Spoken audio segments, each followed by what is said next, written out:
So we're just playing, we'll play for an hour until service starts. Until one Sunday, these two white kids were on the hill with us. And at some point I realized they weren't just playing by themselves. They were throwing rocks and stones kind of near us and then eventually at us. So I said, JT, let's go. So we started walking away, we walked down the hills, and they followed us. And at some point I panicked, I ran. And my brother is 7 years younger. I was 12, he was 5. All I could remember is him saying, Kaka, Kaka, which is Mandarin for brother, brother, because he was afraid of being left behind. There were two memories that I take away from me from that day. One, what was it about me that I would leave my younger brother behind? The terror and the fear that I heard in his voice. The second thing I walked away with from that day was this. I thought, why were they picking on us? It's a park. The hill did not belong to them. And I could not shake off the question, this question. Were they picking on us because we looked different than them? Fast forward to our seminary years, and a good friend of mine was named Will. Will was an offensive lineman for the University of Illinois. He was eventually drafted by Baltimore Ravens, went to training camp before eventually, he didn't make it, he got cut. The Lord called him and he came to seminary to be in the Master of Divinity program. We had a good laugh about that. He thought he was going to make millions, and now he's an MDiv student, Oh well. But he was a big dude, right? I mean, he was drafted by the Baltimore Ravens to play the offensive line, to be an offensive lineman for them. So I go up to him, and every time I see him, I'm like, hey, Big Will, what's up? And he would go, yo, what's up, little Felix? Kind of become our thing, Big Will, little Felix, Big Will, little Felix. Until one point he pulled me aside, he said, hey, listen, I got a question for you. He said, why is it on this campus that whenever I walk past an Asian woman, they always turn their face away from me and pretend like I'm not there? I sense fear. And I said, dude, you're a big dude, man. You could crush me. And he said, you sure it's not because I'm black? No, Will, no, man. No.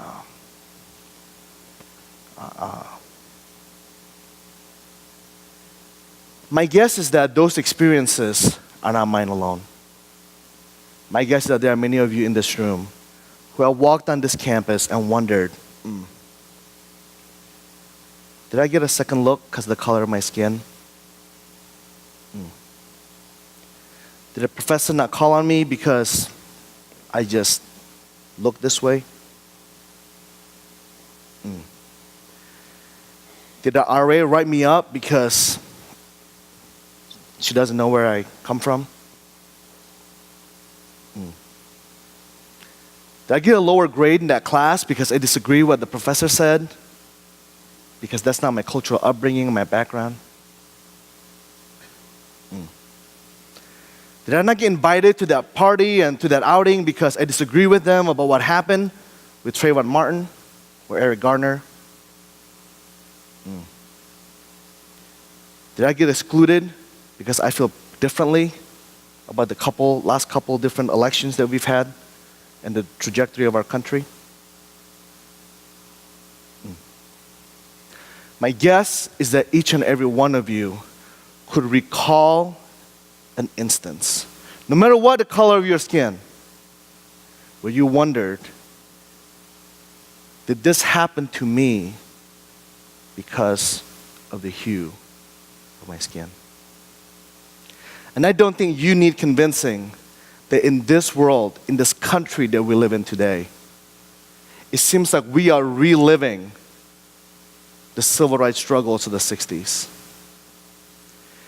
It seems that the kind of conflict and tensions between different racial, ethnic groups, things that we thought we would only read in history books and watch on PBS and documentaries, seem to always come back.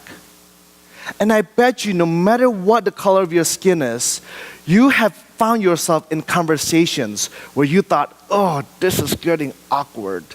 I don't understand I don't know, and I'm afraid that I may say the wrong thing. Or you may think, that looks cool, that looks fun, I want to be a part of that, but I'm not sure if I'll be accepted. You may think, I love it here, but the faculty and staff, they don't look like me, so who will actually advocate for me? I don't think that any of you will need any convincing that we live in a world where racial tension continues to exist. What I want to share with all of you today is that that's part of the reason we are putting together a whole chapel series called The Beloved Community. There are two reasons for that. The first one is this. You, more than anybody else, know that as you grow into adulthood, this country will look different than the country that I grew up in, and will look vastly different than the country that your parents grew up in. And you will have to figure out what it means to live in harmony with one another for the sake of your future and your children's future. You know that. You know that more than we do. You know that this country will become more and more diverse, will become more and more multicultural. Demographers are now predicting by that maybe as soon as 2030. And if you come from states like California, you already know that there is no majority group in that state. We are a nation. We are becoming a nation of minorities. And how we interact, how we befriend, respect, relate, understand one another will become key to our future. You also know that our track record as Christians haven't always been the best. In fact, some would say that the Sunday morning church hour is the most segregated hour in America. And some of you, even just look around this room. This may have been what we just experienced this morning, what you're experiencing right now, may just be the most diverse worship experience that you've had. Just because, and I'm not saying just for white students, I'm saying that even for students of color. I grew up in a Chinese immigrant church. This is the most diverse worship experience that I've had here at Trinity. So that's the first reason. Our world is becoming more and more diverse, and we have to figure out how to relate to one another. The second is this. In light of this, Trinity International University made a commitment to adopt a racial reconciliation statement. What is the statement? It outlines our commitment to equipping and training our students for this world, but also to live as a reconciled community. A group of faculty and staff got together to write the statement. It was about a 6-month process, establishing the theological and biblical foundation of it. We come down to a 1-page commitment statement that all faculty and staff have to agree to in order to serve here. All right? We submitted it to the Board of Regents, and the Board of Regents reviewed it, looked it over, and they actually took time to really review everything to make sure that they are fully on board, because they wanted to make sure that this statement was adopted unanimously by every member of the board, because they felt that it was critical for our school, for you as our students, to know that we are committed to living as a beloved community in all aspects of our institution. So I have a few quick texts that I just want to kind of point out. Won't have time to go through all of it, but part of the chapel series this semester is going to be in reviewing these things, in talking about these things, in exploring about it as a community, because we don't want this just be a one-off. Like, okay, everybody, be reconciled, forgive one another, let's go. Woohoo, we're united. No, it's not like that. It is way too complex. It is way too messy. And we want to take a sustained time as a community to reflect on it together. The statement is driven by what the Apostle Paul says in Philippians chapter 2. He says this: if you have any encouragement from being united with Christ, if you have any comfort from His love, if you have any common sharing in the Spirit, any tenderness and compassion, then make my joy complete by being like-minded, having the same love, being one in spirit and of one mind. Do nothing out of selfish ambition or vain conceit. Rather, in humility, value others above yourselves, not looking to your own interests, but each of you to the interests of others. We do what we do out of the reality and the finality of what Jesus Christ has done. So you see that the opening of the commitment statement says that we commit to these things in light of the supremacy and authority of Scripture and the theological foundations and principles that flow from it. In other words, our commitment to racial reconciliation is rooted in who God is as revealed through His words. It is not a passing fad or a trend. It is not because it is politically expedient for us to do something like this. It is not because there is a donor who's promising to give us money. We do this because this is who we believe God to be. And this is who we believe God has revealed Himself to us. It is a faithful response to the nature of our Trinitarian God, Father, Son, and Holy Spirit. 3 persons, yet one. The statement continues. Isaac, you can advance the slide. The following commitments focus on relationships and racial reconciliation, recognizing our tendency to discriminate against those unlike us, and that this tendency to discriminate is a universal product of the sin nature. We make this commitment because we believe that we need a response to the reality of human fallenness. We're not pointing fingers saying, oh, just because you're so-and-so, you're racist. Or just because you're so-and-so, you don't get this. No, this is something that we all share as human beings. I mean, we learn from the story of Cain and Abel back in Genesis chapter 4 that the tendency to discriminate is not something new, but it's a result of alienation from God, human sinfulness, brokenness, and fallenness. And then the next slide, it says, given the relational nature of our loving and just triune God, given our dignity and value as creatures made in the image of God, given the alienating brokenness of the world, which are the 2 things I just mentioned so far, here's the key. Given the reconciling work of Jesus Christ, the Son of God, and the peacemaking task to which we are called.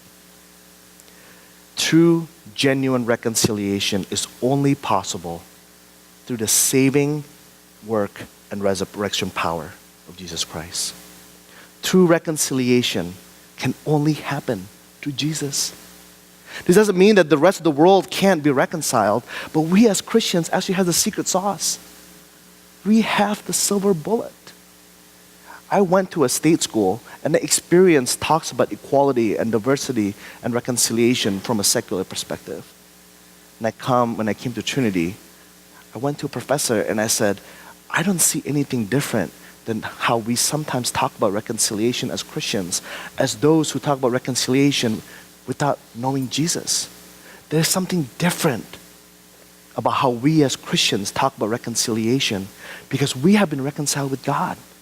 And He is the one who is empowering us, indwelling in us to give us the ability to forgive, to be reconciled, to pursue justice together. Reconciliation is not possible apart from Christ. So what does this mean? We have 3 commitments that we are making. And again, we will flesh this out throughout the semester. One is that we commit to the biblical practices consistent with peacemaking and reconciliation. We're going to talk and teach a robust biblical theology of reconciliation. We want to create spaces for everyone to have meaningful conversations. Haven't you been in one of those settings where you're just wondering? Like what James did today, right? He says, in my faith tradition, we do this. In my church tradition, we do this. And you're going, oh my goodness, now I understand. He was our cultural guide in helping us understand this is why we do what we do. And so many times, our defenses go up. Oh, this is different. Oh, music is too loud. Oh, I can't sing the same word over and over again. This is not biblical. Woo! And all we needed was somebody like James and Taylor and Marlene and Alyssa to come alongside and go, this is why we do what we do. And all of a sudden you go, oh, now I get it. And then people from other cultures start explaining to us, this is why we do it this way. This is why this is important to us. And we slowly began to develop a richness of understanding. We want to create spaces where questions can be asked. Sometimes we react to questions of naivete as if they are questions of ignorance or discrimination. Okay, give me an example. When I was in seminary, I was talking to somebody about, as a Chinese Christian, this is how I understand the work of Jesus Christ, especially focusing on the aspect of honor and shame and losing face. And a good friend of mine, he goes, Theo, man, I'm offended. I'm like, oh, what's up? What's up, Steve? He said, man, I'm offended because we've known each other for a long time, and you never told me that you were Chinese. We're just Christians, man. And you know what? I realized at that moment I had a choice on how to respond, right? I'd be like, man, Steve, that is the most racist statement I've ever heard you say. What do you mean you don't know I'm Chinese? What do I got to do? It's like, they're just ignorant. Stop being colorblind, right? By the moment I realized, you know what? He has never had somebody come alongside him to help him understand, to explain to him. And if I respond in a way that's aggressive or angry at that moment, he would shut down. And he might never ask that question again. So I said, you know what, Steve, that's a good question. Let's go out and grab a cup of coffee. I'm going to tell you why I'm Chinese. And how being Chinese influenced my understanding of who God is and how we worship together. So we're committed to creating these safe spaces here in and outside the classroom. We're committed to also to practice biblical practices of justice. Because here's part of the reality. And I'm going to drop something right now. And you might be like, whoa, what the heck is that? But just hang in there with me, okay? Because we're going to flesh this out. Whatever I say that I don't say correctly, Dr. Woolley will fix it on Friday. But here's the thing. You can't have racial reconciliation without a conversation on justice. Right? Because here's the as a country and as a nation, racism has been at the root of, has imbued our history. Many things that we see now is not something that can simply be reversed with a policy or a decision, because it's been in the making since the beginning, since the inception of this country. Right? And it's a lot, okay? But for us to truly become reconciled, we have to understand that racism and racial inequality is not something that simply arrive and can simply depart. It has a history, and it takes time for us to undo the tentacles of racial inequality. And this is our third commitment. We commit to the practice of affirming Christ-centered unity in diversity. And what does this mean? We know that you will have to lead and serve in an intercultural and international context. So we're going to review our practices. In fact, in a second, I'll introduce you to our implementation team. And we have broken up essentially into three areas. One is academic, curriculum, and pedagogy. Does our curriculum cover the full background of our student body and our nation's history?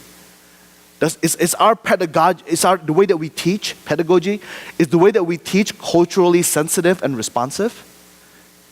Is the way, our faculty, are they reflective of our student body?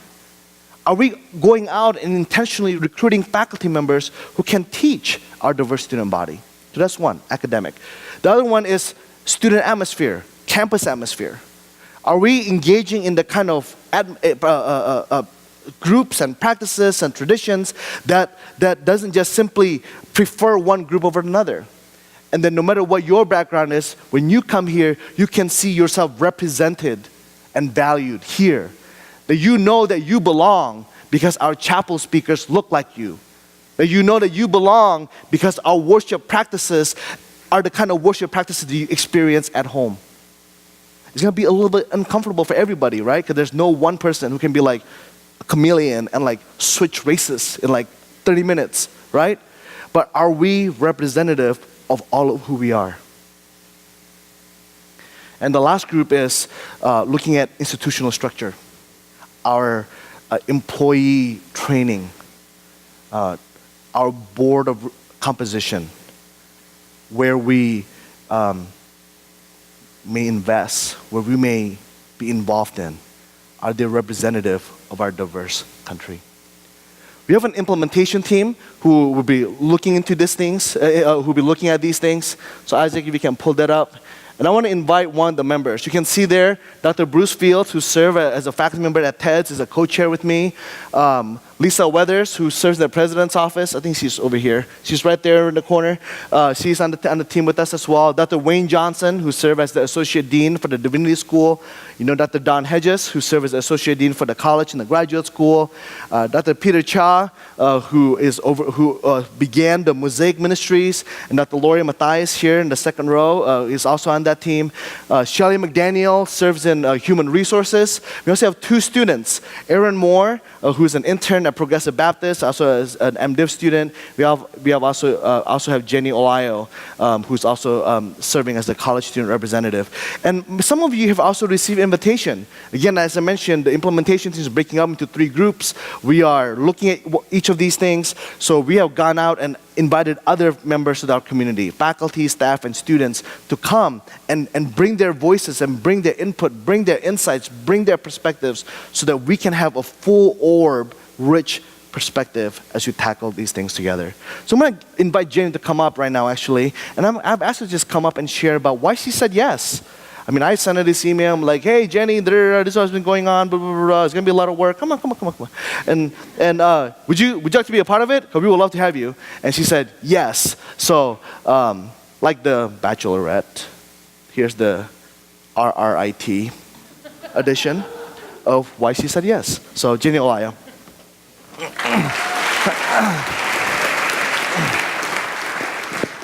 Hello. Hi, guys.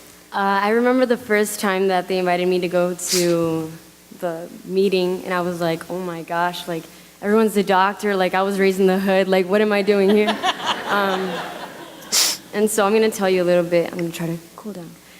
Okay, so a lot of us like to be comfortable. We like to sit around people who look like us, that act like us, that speak like us, that dress like us. And you can see that like in the classrooms, you can see that when you hang out, you can see that on your posts, everything. You like to be comfortable. But I want to challenge everyone to get to know someone who's not like you, that doesn't look like you, that doesn't speak like you, that doesn't listen to the same music as you do. Some of the best people that I've met here on campus are actually way different than I am. Some were born on, raised in by cornfields, middle of nowhere. Some in very wealthy areas, some also in the slums. Like, everyone's different, and everyone has something to bring. If you didn't know me, you wouldn't know what my weekend was like. And actually, last week before I moved in, I was like woken up like around 6 in the morning with like a helicopter like right above my house because there was a shooting. And this weekend, my block loves to have parties, and like everyone has like a block party. Everyone's like competing for the music. And this weekend, all these like 5 block parties had like a big fight, and the cops had to come. And for some people, that's their reality. Like, you don't know anybody. Like, don't assume anyone's story. And you could also look just like me and live in a very wealthy area. Like, you just can't make assumptions. So I challenge you to get to know somebody else that's different than you. Also, for the faculty, don't assume that we all came from the same school. Some of us were homeschooled, some of us went to private schools, some of us went to rich public high schools, some of us went to a ghetto high school. Like, you don't know anyone's reality, and you can't assume that everyone had the same education when they walked into this building. I thought that everyone had metal detectors at their school and bulletproof windows. Like, that's what I thought. Well, that's not the case. Everyone has something different and something to bring. And also, you didn't come to school to be a thug. So don't come to school and not go to class. Like, someone probably doesn't have, the right status. They don't have the right immigration status, or they don't have papers, so they can't get financial aid, but they love school and they have good grades, but because of that, they're not here today. So make that effort, really push forward. Another thing, as I pull out my phone, is I don't know if you guys heard about the story of Molly. Do you guys know? She was like shot, she wasn't shot, she was like killed recently in Iowa. If you guys know the story, they were making like when I saw it like all over the news and the media, my heart completely sank, because it said, that the girl was killed by an illegal immigrant who was Mexican. And for me, I was like, oh my gosh, like that really makes this look bad. I am Mexican, if you didn't know. And that's not everybody's case. Not everybody's like that. And so this is a post that Molly's mom wrote, and I'm going to read it. It says, no, no, and no, especially for those of you who did not know her in life. You do not get to accept Molly and her legacy for your racist, false narrative. Now that she is no longer with us, we hereby reclaim our Molly. Molly was a young, intelligent, caring woman with a ready smile and a compassionate heart. So many across the state of Iowa and the entire country embraced her and us. As we all searched and hoped for her safe return, it was not to be. Molly was killed, and a man has been arrested and charged with her murder. Yes, that man is an immigrant to this country, with uncertainty as to his legal status, but it matters not. He could have been a citizen, born in the country. He could have been an older white man from anywhere. He could have been a man from Molly's world. He is a man whose path in life crossed that of Molly's life with tragic results. He is a man whose life entitled to impose himself on Molly's life without consequence. He is a man who, because of his sense of male entitlement, refused to allow Molly the right to reject his advances, the right to her own autonomy. Molly was murdered because a man denied her right to say no. And that didn't come from anyone else but Molly's mom, which I thought was pretty wow. And so heaven, if you want to go to heaven, if you don't want to go to heaven, then I don't know. Heaven won't look like people just like you. It won't look like, people that are your race. It's going to look like a lot of things. We're not just going to sing hymns. We're not just going to sing gospel songs. I don't know what we're going to sing. But I'm pretty sure it's going to unify us all. And that's how we're going to move forward. So one last thing is we need to focus on what brings us together, on the victories. I know we can get brought up if our school wins something because we're together, we're united. Also, if you're not comfortable with each other, then that's how it's going to be in heaven. Then maybe start getting comfortable to go somewhere else. Just kidding. Just kidding. I'm waiting on the day that we can praise break here at Trinity. But I just hope that we can all be united and get to know and not assume everyone's stories. And I wish you guys a great year. Thank you.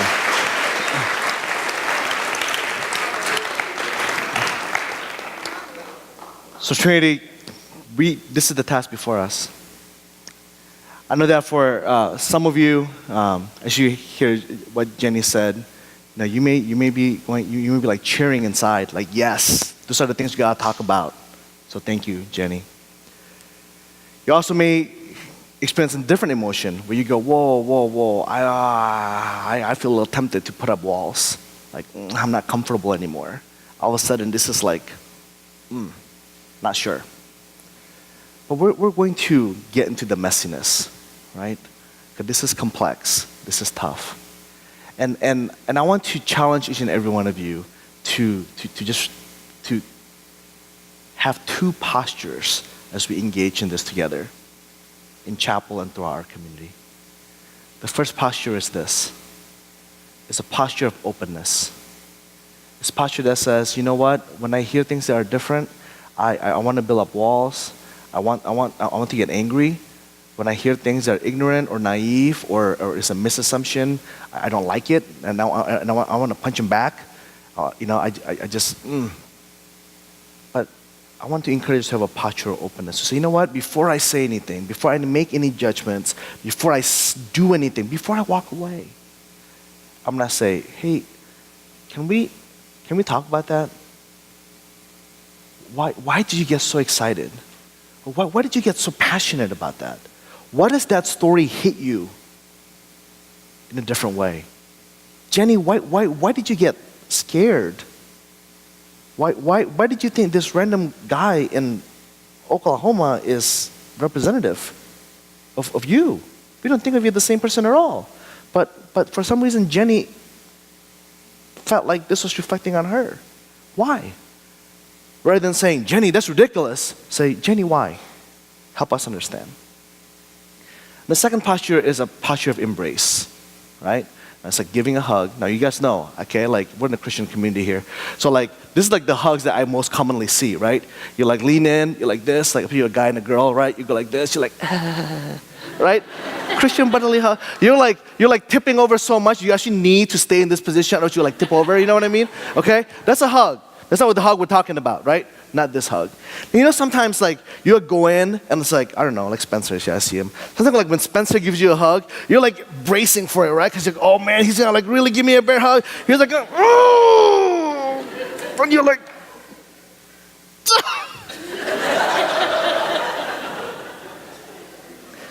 but there's like this hug, right? When you like hug somebody and you feel safe. You feel like this person gets me. Like you fall, everything just perfect. Like your face finds a resting place, the arms, everything is just like.